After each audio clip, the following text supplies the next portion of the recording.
Welcome, brought to you by your hood.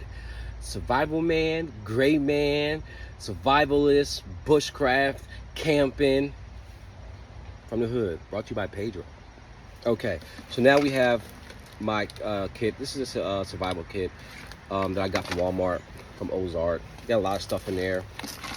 So let's just go to my survival kit. Well, I do have, like I showed you before, I have some gloves in here. Okay, let me try to bring this up to you a little bit more.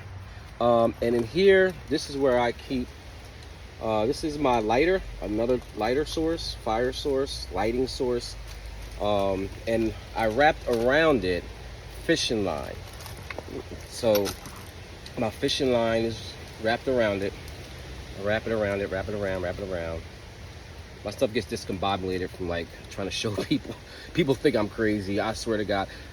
They're starting to warm up to me, but they really think I'm crazy. Nobody around me in my neighborhood or family is doing this stuff. I'm trying to get people to network and do this with me so we can go out in the woods and spend the night in the woods and practice our skills. We have to practice our skills. You have to use your skills. You have to use your tools. You have to use your stuff to know how to use it in case of a situation. It's better to have it and not need it than to need it and not have it. And we have to practice. So guys, come on, let's call me. Let's go in the woods. Take my bag and your bag. We show each other stuff. We see what we got. We network with other people. We see what we got, what we need, what we don't have, what we want to get, and we survive. And we practice this stuff. It's camping. It's camping. And share ideas. That's the goal. So there's your lighter. Lighter, cordage, light, food, fishing. One item that has multi-purposes. You got to keep that in the back of your head. This thing has a whole lot of stuff. This is some sandy wipes. You could use that. Part of the seas, you know, candling, lighter. It's good to have. There you go. Yeah, it's good to have. I do have in here a spare knife. It came with the kit. Good knife. You know, see these little. I use it fishing. Try to sharpen it before. It's sharp, takes the hair off. Defense, cooking, you know, stuff like that. And there's my, and then I have here a tactical flashlight, nice little flashlight there. I see you. Okay, flashlight.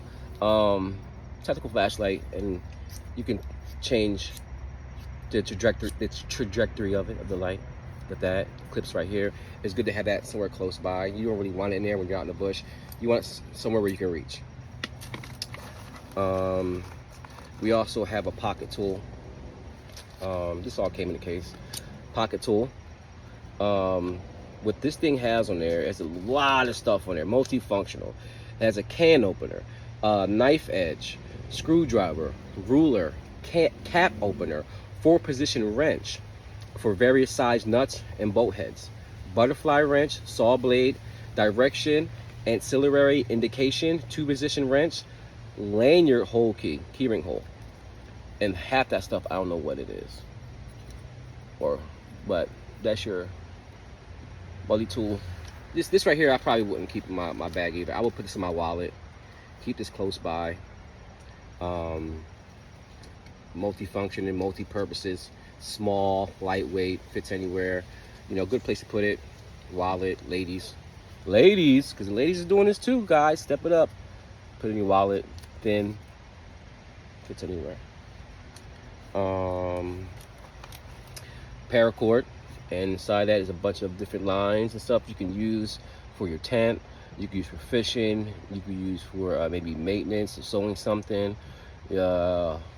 You can use this for a lot of stuff. Paracord. I don't know which is it, 600 paracord or 620, 720 paracord. This is a hand saw. You know, this is I gotta try this one day. See how good they work. Hand saw. You know, you want to start a little fire, forge. You know, a lot of whatever you come up with, a lot of ideas. That's that. I do have another pair of scissors in here. Have some matches in here. Never have enough fire. Never have enough fire. Have a whistle. It's a whistle. Fall, get hurt, you know, fall down a ditch, somewhere like that. Fall in a ditch, you know, you're out in the water or something like that, you know, calling for help, you know, duck call, I don't know where you want to do with it. Here goes some more twine, rope, part of your C's, 10 C's, cordage. Very useful. You can do a ton with that stuff. You know, I'm gonna put all this stuff back in here right now. As I'm doing this video. Like I said, screwdriver, I don't really need a screwdriver. I can go in a car. Yeah, I'll keep my flashlight, my lights. Don't need a screwdriver. My knife go right up in here. Almost cut myself. And I have another little spot right here in this bag. This bag opens up like that. Nice, cool little bag. I love this bag. I love survival stuff. I love survival kits. Another thing I haven't mentioned with your shelter, emergency shelter, emergency blankets, emergency bivvies, all three. Emergency blankets, emergency shelters, emergency bivvies. You can use them for a real quick setup, or you can use to fortify your tent, all that good stuff. I have another flashlight, this one right here. Never had enough of that. I did buy this from the dollar store. This is from the dollar store. It's a magnifying light, good for reading maps. It does light up. You press the button right there, and if you're at nighttime, it does light up. Pretty cool. Dollar store. And you can start a fire from the sun. Good way to start a fire. Read your maps, stuff like that. And then I do have in here also, which is good for where I'm from in New Jersey, mosquitoes and stuff like that, is a net, a head net. It's a head net for your head, for the bugs and stuff like that. And there's a lot of bugs and mosquitoes in the hood, for real though, for real though. And then we have here another ferrous rod. And then we have this is the striker, and it also has like a little ruler thing on there, about 5 millimeters. And the other one is, yeah, they're all millimeters, you know, so it's good for, see that spark? Good for that. You know, fire, always good, fire. You'd be surprised at all the people in this world that cannot start a fire with that, or period, you know what I mean, or not prepared to start a fire. If the shift happened, a lot of people are not ready. The death toll is in the millions, just from the basics: food, water, and shelter. Not having food, not having water, not know how to that's another thing I'm missing. Water filtration system. A water filtration system. You know, they got the water straws. I forgot who makes them. They have the water purifying straws, water filters, gravity filters, all that kind of stuff. You know, the water, you know, I have water, hang on, but I only got enough to last me 72 hours, you know? So, even myself today, right now, will be in trouble. So imagine people with nothing. They're in trouble as soon as something happens. They're in trouble. They can't use the water to cook. They can't use the water to drink. Can't use the water to clean. You want to clean your hands, clean your feet, stay sanitized, stay clean. Cleaning your feet is very important. And don't know how to forge water. Tons of people. Oh my gosh, that's another video. It's so tragic. You know, like I said, it don't got to be something crazy like an EMP grenade. It don't got to be a zombie apocalypse. It could be the fucking COVID. You know what I mean? You know, it could have been COVID. You know, I mean, imagine if COVID happened the same time there was a hurricane, and people are and the stores are closed, and your power's out, and you got your debit card, and you can't take money at the bank because you're not prepared, you're not ready. You didn't have no water, you have no stuff. People are coming to get it. You know, that or dying or getting sick. The old people, the elderly, and the babies, people in the hospital, gone. They're wiped out. Millions of people in the first week of something catastrophic happened. But it don't got to be that. Like I said, it could be a natural disaster. These earthquakes over there killing people, bad tornadoes in the Midwest, people losing their homes and stuff like that. And they're out in the street, you know, trying to survive and waiting for FEMA. But if you had a 72-hour bag, FEMA could take their time. If they come, they didn't go to North Carolina. Those roads were cut off. So them poor people out there, God bless them. But anywhere in the world, man, you have a 72-hour bag. You're just a step ahead of the game, just a step. And the 72-hour bag is just a 72-hour bag. So you need to know how you're gonna survive past that 72 hours. And that's what some of these things like water filtration systems, sleeping kits, fire kits, shelter kits, food kits, cooking kits, first aid kits, medicine kits, clothing kits, all those things come into play. So here we got it's a shovel, multi-purpose shovel. I don't want to build the whole thing. Okay, maybe I will. It's a 2-piece, 3-in-1 shovel. This part locks too, so you can have it lock it like this, lock it like that, and it's just a shovel. It does have a saw in there, and it does have a bottle opener, and the shovel is good. I'm telling you, where you're going to be defecating and pissing at, you don't want it to be near your tent and shelter.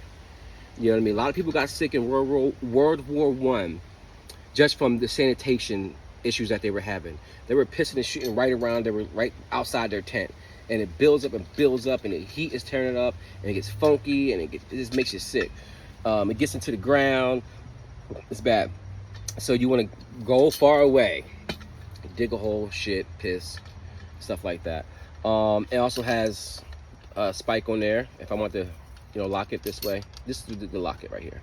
And then now you got to pick it like a pickaxe. So you want to pick or something, like a trowel, and is it called a trowel, something like that. And you have to do that, or clear out your camp area with that. Or like I said, once again, defense. Animals and people. Back up. You know how to defend yourself in the hood, because something's coming, whether it's a human being or it's an animal. Somebody come and take your stuff. Or even when you're fishing, you know what I mean? You can make it into a hoe. Not that kind, you little dirty mother. And then like if you place to the lake to fishing, you can build like a tunnel. You know what I mean? And build a trap for the fish. You build like a tunnel, you know what I mean? And then you do that, and then once you do that, you build sticks in there or whatever like that, so once they come in, they get stuck. So yeah, stuff like that. And it's easy, it takes apart.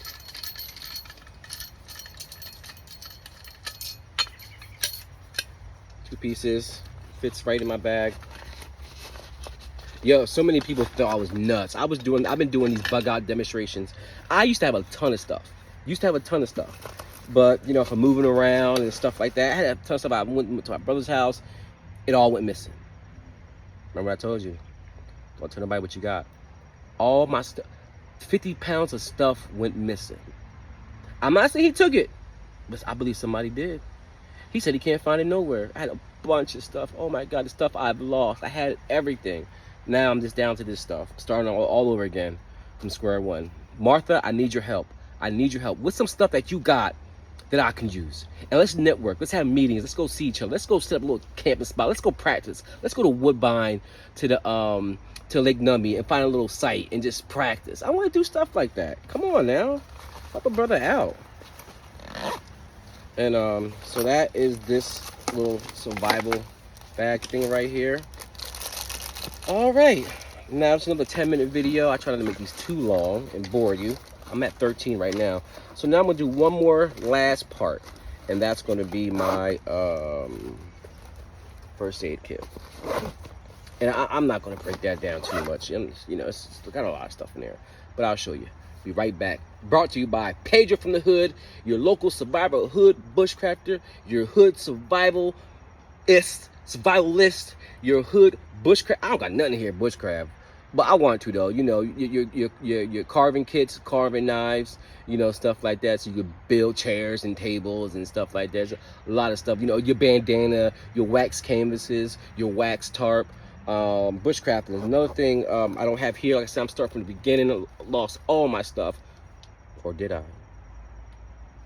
Better watch out in the hood.